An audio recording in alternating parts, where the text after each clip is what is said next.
New week, brand new day, and if you ask me, you have every reason to be happy because you see, dead people don't complain. It's only people who are alive that have a right to complain. But I'm sure that in the midst of that complaining, you're still grateful to be alive. My name is Mary Okon, welcoming you to Hard Facts, and we'll start off the show as usual on a Monday with the big weekend and the big stories coming from the weekend into today. Very interesting weekend. Very interesting week that we're coming into. So many things to be reported, but not too many will deserve our attention to discuss. And that's why we're bringing you the big weekend. And the big weekend doesn't have just 3 stories, a lot of them that deserve your voice and your thoughts on them. As always, Lagos, this is the most authentic news experience that you're ever going to have, and it's on the nation's #1 talk news and sports radio station 99.3 Nigeria Info. Once again, I'm Mary Okon. Let's go into the big weekend, if you may. Yes, we've got a great show curated just for you. Our first big story today. In fact, all through the weekend, Congo has been in the news. Yes. Congo Brazzaville. There are 2 Congos, but just so you know. There's the Democratic Republic of Congo, and then there's Congo Brazzaville. Now, the DRC is where we have all the, skirmishes and the subtle, war that's happening there, illegal mining and all sorts, you can name it. Brazzaville, on the other hand, seems to be the calm side of things. Well, as their president is at the United Nations General Assembly that started, I think, today, stories were flooding social media that there might be a coup that's underway. But then the Minister for Information in that country has come out to say this is false news. It's not happening. It's just, fake news. And this is being done by fifth columnists. You know how we'd say it here in Nigeria. So that is the story of the DRC. And I'm asking you this morning, did Brazzaville, I beg your pardon, dodge a bullet, a junta bullet? Did they just dodge a bullet? All right, well, let's move away from that and look at another big story today. Jumbo salaries. Some CBN staff are paid more than ministers, says the RMFAC chairman. Well, he's been singing like a canary all through the weekend, so let's get to it, can we? The chairman of the Revenue Mobilization, Allocation and Fiscal Commission, Mohammed Shehu, says political office holders in Nigeria do not earn outrageous emoluments as speculated by Nigerians. Well, Mr. Shehu, during an interview with the news agency of Nigeria on Sunday in Abuja, said some civil servants are earning more than ministers and legislators, adding that politicians have yet to see salary increments since 2007. I have a question, but let me read through. I want to disabuse the minds of Nigerians, said Mr. Shehu. It's not true that people are getting jumbo salaries. The monthly salary of Mr. President is less than 1.5 million. That's of a minister. It's not even up to 1 million naira. I know of an average CBN worker who is not even a director who earns more than a minister. People in the NNPC, NCC Ports Authority, they even earn huge salaries. What is the salary of a governor? What is the salary of a legislator? He said. Well, sir, question goes back to you. But I have a question. When he talks about increment of salaries since 2007, maybe a few of us who are curious would ask, what have they done to earn that increment? Yes. It's a big question. What have they done to earn that increment? Why should we increase their salaries? Have they done well? Have they done enough? Should we increase their salaries because they've done well since 2007? Can we really point out what these office holders have really done that would earn them a salary increase? We're asking you. Yes, and this is the big weekend. I'm giving you 2 stories. Congo Brazzaville and, of course, the story from the RMFAC chairman talking about jumbo salaries. Yes. And my big question this afternoon, I beg your pardon, is, should the EFCC be beaming its searchlight more and more into the CBN and likes of, the NNPC? Because Mr. President has told us he's fighting corruption. He's going to make sure that he puts an end to it or bring it down to the barest minimum. Should the EFCC be beaming its searchlight? Since the RMFAC is saying, oh, you know what? There's more money in the CBN in terms of emoluments compared to the ministers and the governors. But, sir, since you head the RMFAC, can you tell us what their take home is at the end of the day? I'm not just talking about their salaries. I'm talking about all the other things that make up, all the other benefits at the end of the day. So should we still be talking about salaries here? Anyway, Lagos, I'm letting you chime in on this one. The phone lines are open. We're going to be having a good talk today. 0700 993 993 993 if you are a gentleman. If you're a lady, call 01465 7190. Or if you're listening to us from outside of the country, go ahead and join the conversation via Skype. We are Nigeria Info on Skype. We're live, facebook.com/Nigeria Info FM, and we're Nigeria Info 99.3 on YouTube. Join us live. Post your comments. We'd like to hear from you. It's the big weekend. Some salaries or some CBN staff, NNPC staff are paid more than ministers, says the RMFAC chairman. The Congo Brazzaville government has said that there was no coup in their country. And I'm saying, did they dodge a junta bullet there? Because, it seems like Francophone countries are getting, a fair share of coups, either the attempt or the full swing of the coup attempts. But let's move away from that and talk about Mr. President. Over the weekend, we heard an announcement that Mr. President nominated 2 people as extra ministers. Yes, 2. One is a minister of state and one is a minister for youth. Yes. Let me give you some background. President Tinubu on Sunday nominated Dr. Jamila Ibrahim to serve as the Minister of Youth, pending her confirmation by the Senate of the Federal Republic of Nigeria. Now, he also nominated Mr. Ayodele Olawande to serve as Minister of State for Youth, pending his confirmation also by the Senate of the Federal Republic of Nigeria. Now, Special Advisor to the President on Media and Publicity, During Galali, disclosed this statement that was signed and titled President Tinubu nominates new ministers for Federal Ministry of Youth. Now, I don't have to go into the whole story, but you understand 2 young people have been added to Mr. President's long list of ministers. And I'm asking, is this particular nomination necessary, or do we have one too many ministers already, knowing that we also have a very bloated economy, especially when it comes to our governments? We're having to spend so much money, in terms of servicing these people who work in governments. The cost of governance has not just doubled but quadrupled. Now, Mr. President has also set a record with the number of people that he's employing to work in his cabinet. So is it necessary, or is it one too many? Let's go to the phone lines, Lagos. Let's talk. Hello, welcome to Hard Facts. Good afternoon. Well done. Good afternoon. What's your name? Where are you calling from? My name is Pascal from Agege. Go ahead, Pascal. Yeah.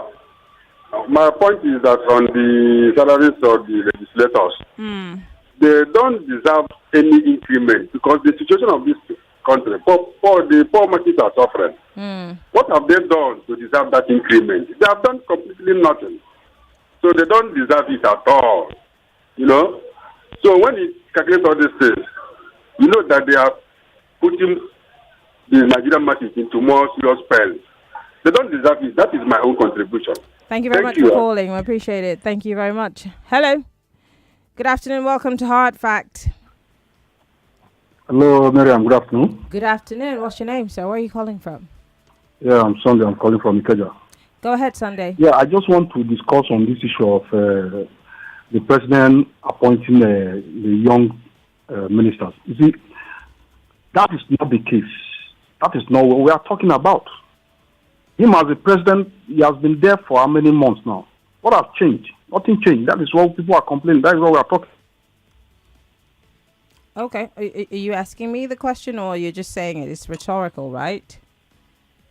All right, I think he's gone. Well, thank you very much for calling. 0700 993 993 993. That's the number for you to call Lagos. We're looking at the big weekend, and I've given you some stories already. Some salaries, jumbo salaries, some CBN staff, NNPC staff are being paid more than ministers or even legislators. I also brought you another story here talking about Mr. President's nominations. Yes, he's nominated 2 young people to occupy the offices of Minister and Minister of State for Youth. And I'm asking, is it necessary, or is it one too many? And do we necessarily need a Minister of State for Youth Affairs? I'm just asking. But tell me what you think about it. Again, we still have 2 more stories to go. When we come back from the break, on the other side, I will introduce those stories and give you some background. You would want to hear them. But in the meantime, I want to hear your thoughts on these ones. Hello. Good afternoon. Welcome to Hard Fact. Hello, good afternoon. Good afternoon. What's your name, sir? Where are you calling from? My name is Sunday. All right, Sunday, go ahead. Yeah, all these government people, I'm not. Maybe they are not putting masses on their mind. I don't even know. Masses are suffering. They are busy increasing government staff. In fact, because masses in Nigeria are really suffering. God help Nigeria. Thank you, man. All right, God help Nigeria. Thank you very much for calling Sunday. Hello, welcome to Hard Facts. Yeah, so thank you, my sister Marian. Good afternoon. What's your name? Where are you calling from? Yes, Dave, you are doing a wonderful job. God bless you, my sister. Thank you very much. Thanks so much. Marian, you know, most times our leaders, they are just comedians. They are very laughable people. What do you mean? Now they're appointing ministers for youth because they know that the youth are not happy with what is happening in this country.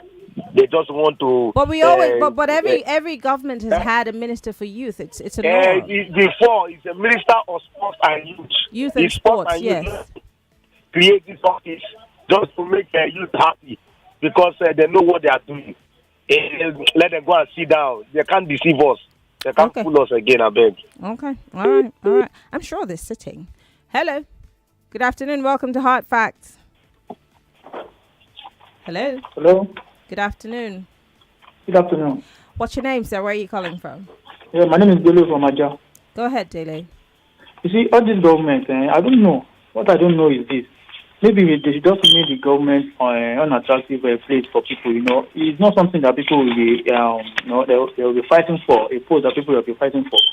It's a self-interest list that, okay, they should be the one to nominate people there. Now, they want to increase their salary, and they are using massive money, which is tax money.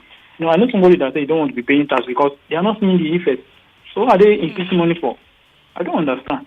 So let them make it, you know, something that's not attractable. You understand? So somebody will come up now and say want to go for the next thing is a political science, political data, and when they get there, it's money. Thinking like they're taking national cake. You understand? They're just there to steal. Okay, all right. That's my point. Thank you very much for calling.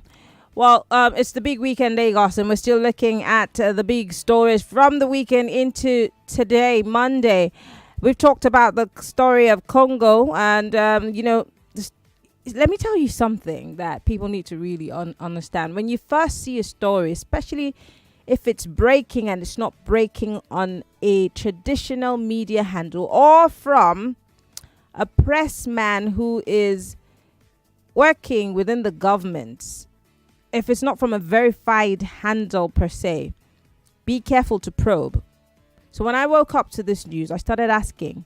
I heard that there's something happening in Congo Brazzaville. How true is it? And then when I probed further, I looked at most of the traditional news media handles, and they basically said it was not true. And then, of course, the government of that country was quick enough to say, well, this is a hoax. This is not happening. Everything's safe at home. But then, of course, it's very easy for us to also just jump on it because you see Francophone countries have been having their fair share of juntas taking over the governments because seemingly these governments have not necessarily been reflecting the hopes and, the aspirations of the people. And they'd rather have the military take over than the civilians who supposedly are to deliver dividends of democracy, which they haven't. But then the reason why I'm having this conversation is because we need to be careful. That story spread like wildfire in seconds. The average person could have believed it. I saw many retweets on the handle that first broke that story because, of course, that there's a junta, that there's, a military coup underway. But, well, the government has said this didn't happen. There's no such thing. It's a hoax. But I'm asking today, did the Brazzaville dodge a coup bullet right there. Even though Mr. President for that country is at the UN General Assembly. We would like to hear from you on WhatsApp. Send us a WhatsApp message. You can also tweet at Nigeria Info 99.3 with the hashtag hard facts, and would like to take your thoughts. I'll take one quick call and then go to the WhatsApp page and take some of your comments. Hello. Welcome to Hard Facts. Good afternoon, Marianne. Good afternoon. We have man on the line. Go ahead, please. Yeah, as for coup or no coup, it might not really happen, but we should be expecting some, in the African continent, because some of the leaders are not really doing well. Then for some people, what do you mean by we should be expecting some? There is a natural mistake now. These military officers, the civilians has created excuses, for these military officers, poverty, insecurity, and so on. So they have excuses to lash on, to come into power. So that is what I mean. As for some civil servants, any more than the ministers and some political office holders, that is the greatest scam. Are you there? I'm listening. Yeah, that is the greatest scam, because some of these offices, people fight, kill themselves, maim themselves to get into these offices. Yes, their salary officially, maybe little bit. Unofficially, what they take home, is mind-boggling. Okay. So, yeah. Afternoon. Thank you very much for calling. Don't forget the 60-second rule. I don't have to keep sounding like a broken record, but when you call in, go straight to the point. Give me your point, and then let's keep it moving. 0700 993 993 993. I promised I was going to go to social media, but first, I'll look at our YouTube live stream. Phenomenal Paul here says Nigerian politics is a hustle that the masses can only watch as they misuse our resources. I refuse to believe that, but then of course it's his take. Let's go to WhatsApp here. On WhatsApp, this one says, our politicians are so selfish and greedy, talking about salary increase. Interesting. This one says, Amade from Surulere, no one occupying government or political office and their agencies, regardless who, should be awarded any pay increase when the country is in a very serious and terrible position. EFCC should beam its searchlights on all government, political and judicial offices at all levels, regardless of who, with a thorough forensic investigation on every one of them since 1999 till date, with proper prosecutions and punishments to anyone found wanting or guilty, regardless of who. Every one of them should be properly investigated and punished accordingly. Oh, that's a tall order, sir. Very tall order, but says who? Somebody here is probing me about my name. Do you know me? If you want to know what my full names are, go to my social media handle, okay? Yes. My full name's Mary Ann Okon. If you've got a problem with it, just call me Mary Ann Okon. Is that fine, sir? Thank you. Let's go back to serious matters. As for me, INEC chairman and his institution are to be probed first before I can believe that all these their selected probe. Oh, if I can believe all this, their selected probe. Okay, John from VI. Okay, we've got 2 minutes. I'll quickly look at those messages, and then of course we'll go on a break. When we come back, it's still the big weekend. We've got more stories. Oh my God, I love it when I bring you juicy stories, because I know you're going to sink your teeth into it. But let's go into another. This one says, John from Yaba says, there's nothing Mr. President will do to the people that they will not complain. When he appointed somebody in his 50s for youth minister, people complained. Now he has appointed people in their 30s for minister of youth. People are still complaining. Do people enjoy complaining every day? Haba, joy. John from Yaba. Okay, John. Musa Caleb from Bejuleki says, for Congo Brazzaville, if there's no coup d'etat, why is it coming out on the news? They haven't escaped yet. For political office holders, an increment is being considered for performing staff. Looking at the state of the nation, Nigeria does. Just help me. Be putting comma, full stop. Let me be understanding what I'm reading. Yes, help me. Thank you. God bless. This one says, oh my God, don't you? This is a very long message and I cannot read it because it's too long. This one says, some of the people of the southeast, okay, I'm sure this message is not for me. Okay. The way Nigerians, especially those who's their opposition, people should help me with your English now. The way some Nigerians, especially those who I'm sure you mean are in the opposition that we all know lost the elections, were happy last night because of the purported coup in Congo. Thomas from Akoka, how does a coup in Congo Brazzaville affect us in Nigeria? Are you serious? Or you're just kidding? Or you're just trying to say something? We're going to go for a break, Lagos. When we come back, it's still Hard Fact. I'm Mary Ann Okon. We'll be right back. Every morning, as the sun rises over this vibrant city of Lagos, we'll be right here with you. Diving into discussions that matter.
It's still hard facts, and this is the big weekend. 99.3 Nigeria Info is the dial, and we are live or broadcasting from our audiovisual studios right here in Itimayang Crescent, Victoria Island. I'm Mary Anakun, and these are your hard facts. Now, I did give you some background into some of the stories, but let's go into the other stories from the big weekend. Federal government still practicing quasi-subsidy. Expect fuel price hike, says oil marketers. You heard me. Well, Nigerians have been told to expect another hike in the pump price of petrol. This is as a result of the rise in the cost of crude oil, coupled with the depreciation of the naira against the United States dollar. Now, oil marketers explain that the cost of crude oil and the exchange rate of the dollar accounted for over 80% of the cost of PMS, which is petrol. Now, Brent crude, the global benchmark for oil, rose to $94 per barrel on Sunday, the highest figure in 2023. Oil had started the year at about $82 per barrel, dipped to $70 per barrel in June, and then traded above $92 barrel in the past week. Now, although the federal government had, and the NNPC had insisted that subsidy on petrol had ended following the deregulation of the downstream oil sector, operators insisted on Sunday that the government was implementing quasi-subsidy, and this is not the first time I'm hearing it. They explained that with the latest rise in crude oil price, the cost of petrol was meant to increase, stressing that if government insists on leaving the commodity at 617 naira per litre, then subsidy on PMS has returned quietly crept back in. Yeah, it has crept back in quietly, according to them. What's your take on this issue of subsidy? Because, it's a very sensitive topic for every single Nigerian. And those of us who are still trying to balance the scales, after the removal of subsidy. Where do you stand on this situation? Because, a lot of people have questioned this subsidy, and some people have even gradually come to terms with it and said, okay, you know what, let's just, let's weather the storm because something good is going to come up at the end of the day. But is that really the situation? With what we're hearing from the oil marketers, is that something that we can really hold on to? So I want to hear from you about this whole subsidy thing. How well do you think the federal government is handling this fuel subsidy removal? Do we still have a trust issue here? Let's talk.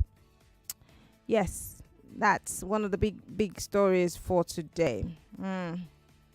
Now, finally, let me just drop this one because it's also been trending. The story of an alleged plot to impeach the Senate President, Akpabio. Now, the Senate is saying that the reports on the alleged moves to impeach the Senate President is the handiwork of the fifth columnist. We like to use these terms in this country, don't we? Well, the Senate says there is no plan to impeach the Senate President, Akpabio, as reported in some sections of the media. The chairman of the State Senate Committee on Media and Public Affairs, Yemi Adaramodu, said this in a statement on Saturday in Abuja.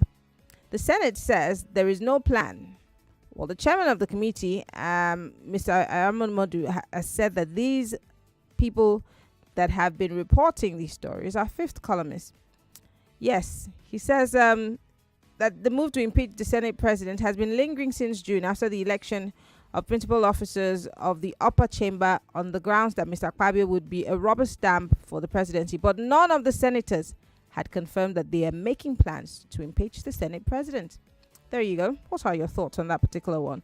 And don't forget, I'm asking, how well do you think the federal government is dealing with the issue of subsidy? And do you still trust the government to keep its word in terms of this subsidy removal?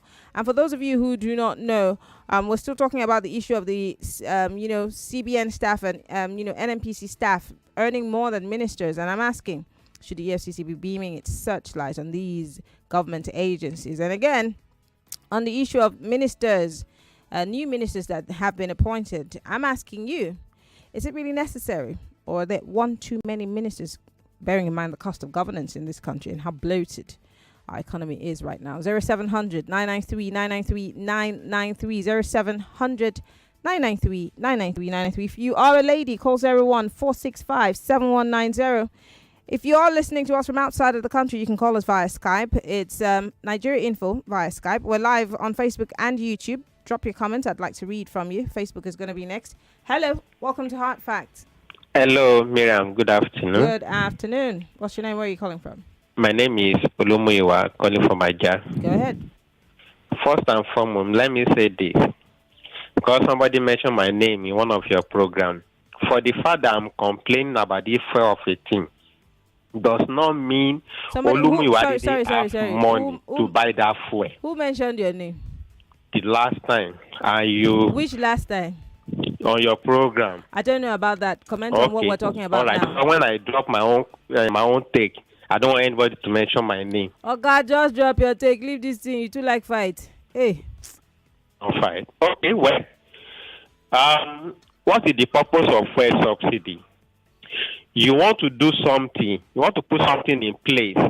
Then for your citizen not to suffer, you are subsidize what they want to buy, materials or whatever. Maybe that thing is 1,000. What is the essence of removing the for them to get that thing excuse me, sir. What is the essence of taking out subsidy if you're still subsidizing? No. Miriam, just cool. Be a listener too. No, but you're trying to make an analysis and you say because you want to help your people, you want to subsidize. But you said subsidy is gone and we're taking it literally. I want to make a point on my own 1 minute or whatever. Oh yeah, go ahead. I'm listening. So my point is simple. Is they introduce subsidy because they want us to buy fuel and enjoy. Now subsidy has gone. We are now fuel 5 something. Instead of you to go and do that thing, that money I give to the poor of the poorest. Now you want to increase the fuel again. They didn't want everybody to go onto the street before they will know that there's a problem in the town. That's my point. You remove subsidy, then the money you are gathered from everybody. Do it for Rivanari. You refuse. Instead, you are distributing it to buy chewing gum and pop-up for citizens. Now, fuel now is increasing any. Did they think if Nigeria go out to the street, they can handle us, or they want to reduce the population of Nigeria? I don't know their mission. It's okay, Lumu. It's okay. Drink water. Calm down. It's the puff and chewing gum that took me out. It literally took me out. Hello, welcome to Hard Facts. Yes, Action Lady. Good afternoon. Good afternoon. Thank you very much. We should keep on giving kudos now. When the man removed this, people were jubilating. Oh, subsidy is gone. The man has done well. Oh, is this, is that. We're waiting for Dangote Refinery. July didn't get ready. He promised them November or December. All of them are clapping. We all are in for it. Even if it's 1,000 naira per liter. Because I know that is where they are heading to. The marketers shouldn't complain. All of them are benefiting from go to Pengas and go to Nupeng or whatever. That's why they don't want that thing to work. To make sure they tell us, oh, market price has gone up. Who's they? Who's they? Hello? Who's they? Nupeng, marketers, Pengas, every one of them, they are benefiting from this thing. You can see that a lot of people are walking, trekking now. Nobody, in my area where you used to have go slow, no more traffic. Most people park their vehicles. So you get. Okay. As far as they refuse to give crude to the little, the small modular refinery we have, about 3 states in Nigeria, because they are waiting for NMBs. By the way, this money, what are they going to do with it? They are taking it to the grave. Look at the man who is talking to the CBN is adding more money. We have to let you go because your 1 minute is over. Thank you very much for calling. Hello. Hello. Good afternoon. What's your name? Where are you calling from? I am Charles. Go ahead, Charles. Go ahead.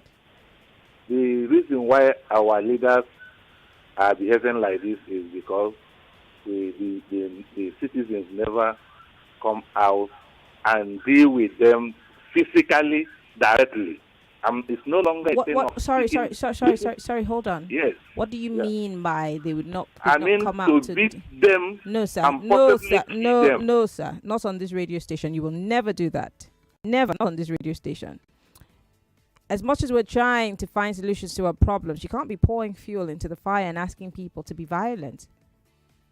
That's very backward. Don't do that. Really backward. And I would have hoped that you'd say something better. Hello. Sorry about that. Do call us back. Hello. Hello. Good afternoon. What's your name? Where are you calling from? Good afternoon. This is Mazino calling from Lekki. Go ahead. Until we have a people-oriented government, we cannot have a people-oriented economic policies. As long as somebody can get into power without the approval and the vote of the people, he will continue to do whatever he likes, whether the people are crying or not. We allow illegitimate government. They should be angry when we say that. What do you mean by legitimate government? There's nothing illegitimate because about you this saw government. what happened when somebody released talks to send people away, beat people, kill people. But the tribunal has said that he has been affirmed the winner of this election. So there's nothing illegitimate. A judge swore him in. That is not He erase is what your we president. saw with our very naked eyes. You can't erase the truth. You can bribe, you can do whatever you like, try to legitimize illegality, but you cannot wipe away the truth. The truth is in our memory. And it will remain. And as long as we continue to bring out these unpopular policies, the pain will still be there. All right. Thank you very much. All sit down and we allow these things to go like that. Thank you very much how for we are calling. going to have a good country. Big question, but thank you very much for calling. I appreciate it. I want to go to social media. I like to always, spread the love, because everyone who's watching, who's posting their comments, I want to hear from you. If you're on Facebook, please feel free to join the conversation. I want to go on Facebook quickly to read your comments as they come in, so don't feel left out, Facebook. I'm here for you. I'm going to read your comments right now. Mustafa Barry here on Facebook says, regarding the handling of subsidy removal by the federal government, it seems the federal government hasn't planned it the way it should be planned. Well, yes, there are people who also think that they put the cart before the horse, as usual, as we do in this country. Maybe that they could have just taken a bit and thought about the process, put some plans in place to ameliorate the sufferings that were going to come. But then, of course, well, you may have a point. Basil Chika here says, why can't they defend them where virtually all government and non-governmental organizations have been corruptly monetized in order to incapacitate them and make them obliged to any inhumane policies that they come out with? But they shouldn't worry. It's a matter of time. The chicken will come home to roost. Chika Bende from Trade Fair, thank you for your message. Somebody says, calling me yummy. Stop it. Chinedu Mbeken here says, the rot in the NNPC is more damaging to Nigeria's economy than what is in CBN. Well, keep those comments coming. We want to hear from you. We're live facebook.com/Nigeria Info FM, and we're live on YouTube, Nigeria Info 99.3. Let me go to WhatsApp and read some of your messages. If you are on Twitter, do use the hashtag hardfacts. I'd like to read your messages.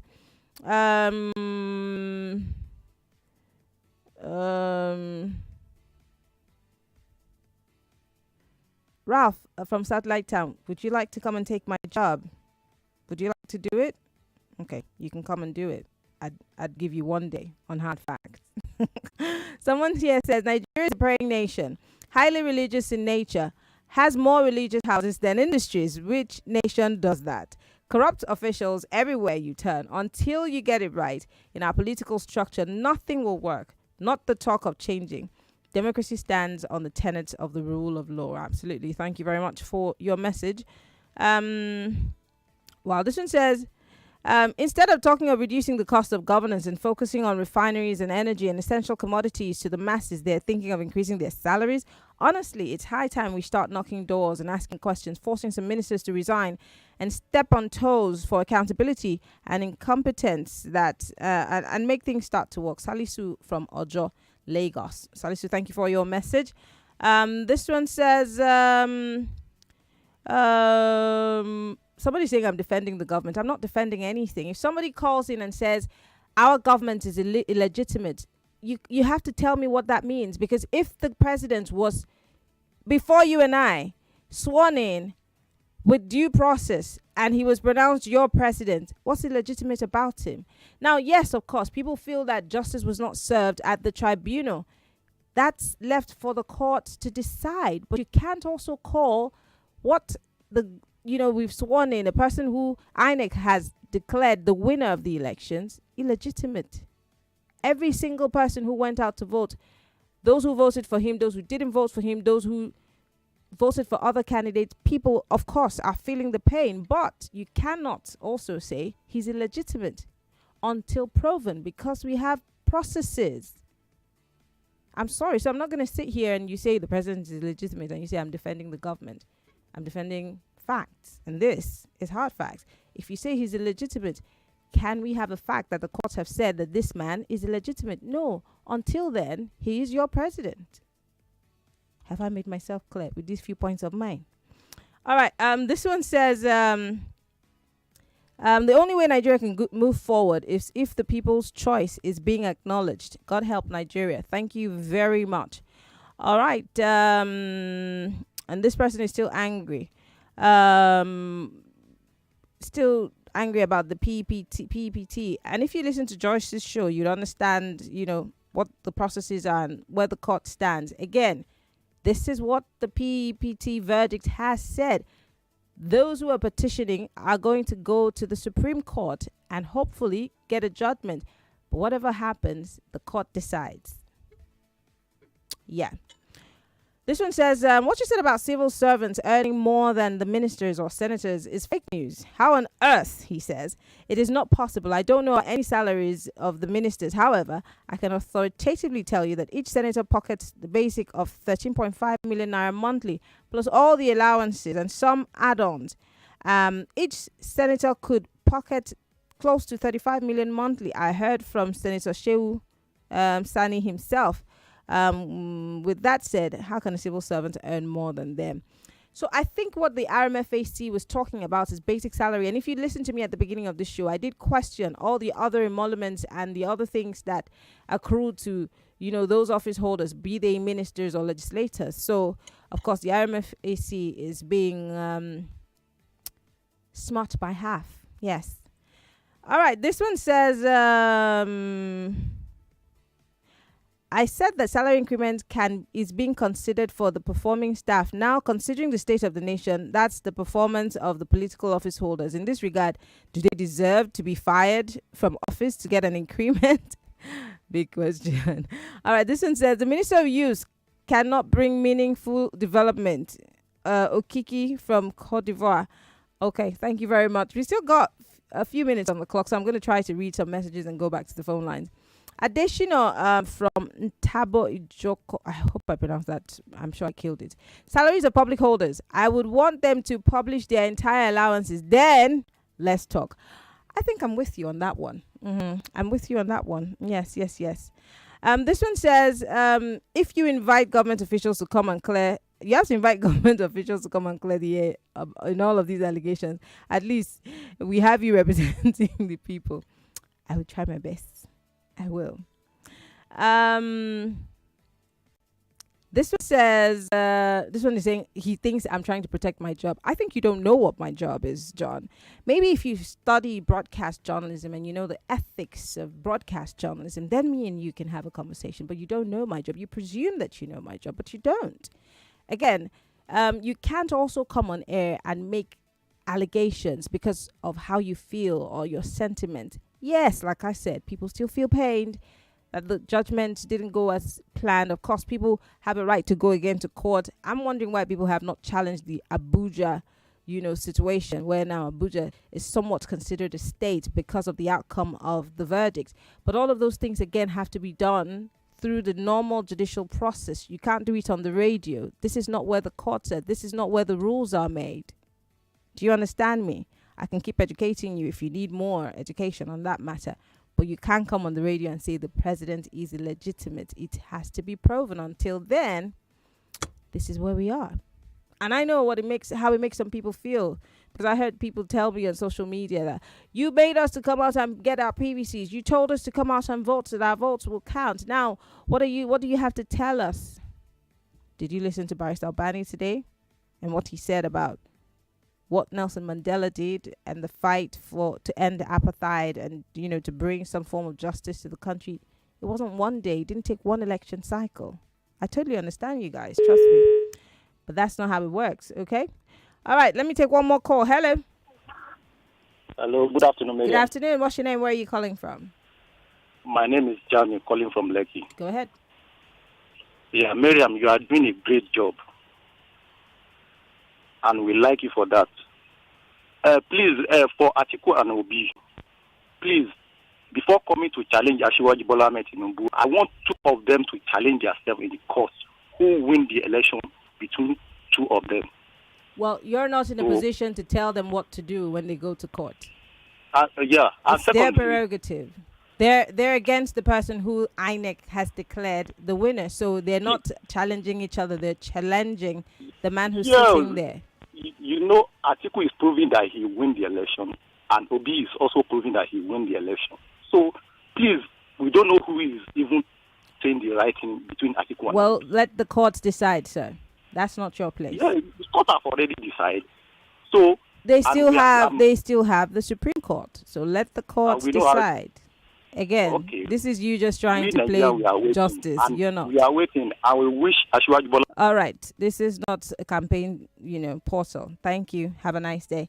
I'm going to take another quick message because I don't think we have time again. Okay. This one says, okay. Okay. Sam from Satellite. Thank you very much for your message. Thank you very much. I appreciate it. Okay. Thank you. But I'm going to take one quick message again. Oh, wow. Some of you just sent me 10 papers and expect that I will be able to read it. I can't. It's a long one. Very long. But let me see if I can read one quick message here from Twitter.